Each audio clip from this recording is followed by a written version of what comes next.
Bienvenue Béatrice Roland, vous êtes chef de projet d'Intervalle, qui est un dispositif dont on parlera dans quelques instants, et Marc Géronimi, vous êtes directeur du GIP FCIP de Lille. On décrypte ?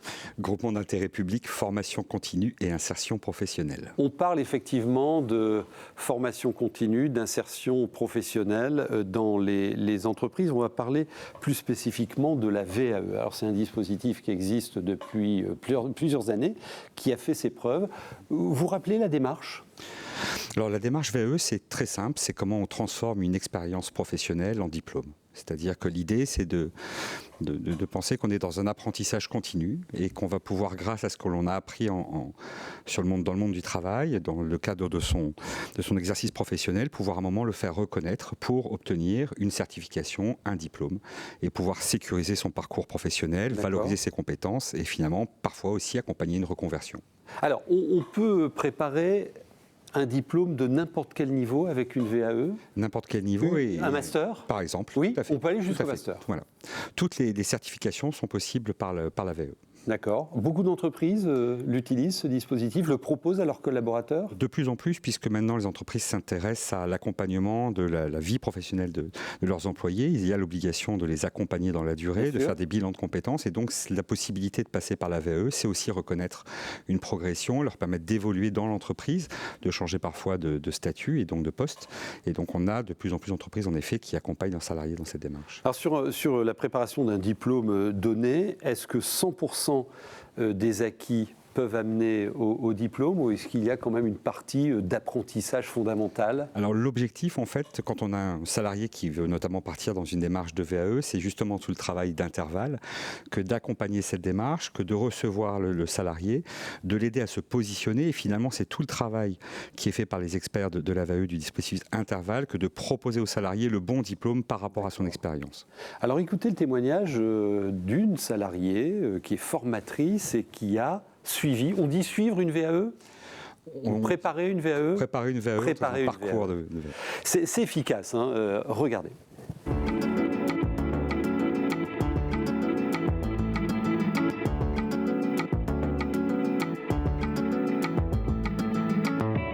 Bonjour, je suis Marie, j'ai 38 ans, je suis formatrice en merchandising et en technique commerciale dans le prêt-à-porter et je viens de valider un titre de formateur pour adultes grâce au dispositif VAE. J'ai entrepris les démarches pour valoriser mon expérience professionnelle tout d'abord, puis évoluer en interne ou en externe, prendre du recul par rapport à mes compétences et surtout sécuriser mon parcours professionnel. Tout d'abord, j'ai gagné en confiance, puis en compétences grâce à l'analyse de mes pratiques et j'ai surtout acquis un sentiment de crédibilité par rapport à mes pairs. Avec la crise sanitaire, le parcours a été jonché d'obstacles, mais grâce à l'implication et la ténacité de mon accompagnant de VAE et de moi-même, ça a payé. Et aujourd'hui, j'envisage de devenir jury VAE, tant l'expérience fut enrichissante humainement. J'ai 3 conseils. Le premier, c'est ayez confiance en vos compétences. Le deuxième, c'est faites confiance aux interlocuteurs qui sont des professionnels de la formation et dont le seul but est de vous aider. Et surtout, prenez du plaisir à retracer votre parcours pour vous projeter dans l'avenir.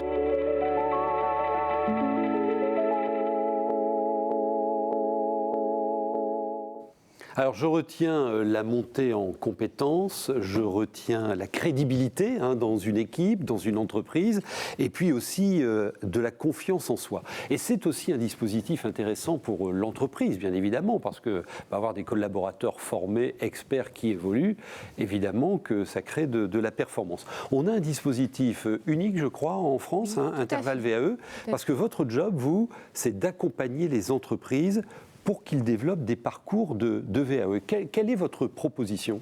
La proposition, c'est d'accompagner les responsables de formation et les responsables RH dans la présentation de ce dispositif. Généralement, ce sont des personnes qui exercent leur métier depuis quelques années ou de jeunes RH, mais qui n'ont pas accompagné de candidats dans cette démarche. C'est-à-dire que nous, on est là pour les épauler dans la présentation déjà de ce dispositif auprès des salariés, lors d'entretiens professionnels, ils ont l'obligation de présenter ce dispositif et généralement, ils n'osent pas en parler parce que justement, ils le méconnaissent.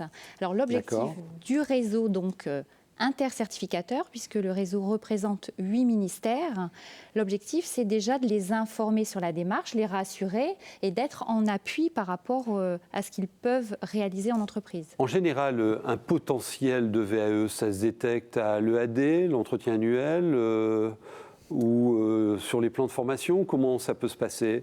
Lors des entretiens, généralement, on pose avec la les question, collaborateurs. Oui, les collaborateurs. Ou alors c'est une demande spontanée, parce que la personne en a entendu parler. Ou alors des collaborateurs réalisent cette démarche hors temps de travail. C'est-à-dire que le salarié la réalise, mais l'employeur n'est pas informé. Oui, parce qu'il y a aussi des entreprises qui se disent OK, ce collaborateur-là, il est bon, mais s'il part se former, il va se barrer pour aller bosser ailleurs. Vous entendez ça ? Pas du tout. Non. Pas du tout. On peut l'entendre, mais j'anime dans le cadre du projet des webinaires à destination des entreprises. Et la remarque de Madame Roubaud de Mangin, qui est responsable formation du groupe EDF, qui a témoigné lors d'un de ces webinaires, a plutôt appuyé l'idée que le salarié, quand il s'engage dans la démarche, comme l'a dit Marie sur le témoignage, il prend confiance. Et le RH prend connaissance des compétences du salarié et il est plus favorable au changement. Et la stratégie, la stratégie de l'entreprise, il y a une innovation par rapport à une technologie, le salarié aura pris confiance et au final, on est gagnant-gagnant. Oui, donc c'est intéressant pour le salarié et l'entreprise. Alors en même temps, là, depuis le début de la crise, vous parlez de webinaire, vous avez pu suivre et développer des plans de VAE ? C'était, comme tout le monde, on s'est adapté à la crise et je crois qu'en fait, on a eu des vraies innovations. On parlait tout à l'heure, par exemple, du lancement des cafés VAE, c'est-à-dire qu'on a adapté la manière de communiquer, notamment avec les entreprises, en travaillant sur des formats un peu courts, de présentation du dispositif. Et quand on parlait de café VAE, c'est mettre ça sur des temps où on sait, par exemple, que les RH vont être disponibles, donc soit, par exemple, tôt le matin, soit sur la plage méridienne. Donc, on a mis des temps, on a travaillé sur ces éléments-là de manière particulière pour pouvoir continuer à les toucher. Et la participation était relativement importante. Vous pouvez me citer les secteurs où ça marche particulièrement ? Alors l'hôtellerie, restauration, l'industrie. Bien sûr. Après, au niveau de l'éducation nationale, puisque nous sommes, tous les deux du ministère de l'Éducation nationale, le premier diplôme demandé, c'est le CAP AEPE, intervention en petite enfance. D'accord. Et après, les diplômes en social, moniteur éducateur, éducateur spécialisé, secteur du social. Notez l'adresse du site, Interval VAE, plein de renseignements pour vous si vous êtes intéressé par une VAE, que vous soyez employeur ou salarié. Dans quelques instants, on va recevoir deux jeunes boss, 14 ans. Vous bossez, vous, avec ce réseau, Oui, tout à fait. On fait partie d'un partenariat, l'éducation nationale, avec un certain nombre d'acteurs pour tout ce qui concerne l'innovation et surtout le développement de l'esprit d'entreprendre, les compétences transversales. Et on passionne les jeunes par des projets, ils prennent confiance en eux. Cette confiance en eux leur permet de réussir encore mieux dans la voie scolaire. Merci beaucoup à tous les deux et on va accueillir nos jeunes boss là tout de suite.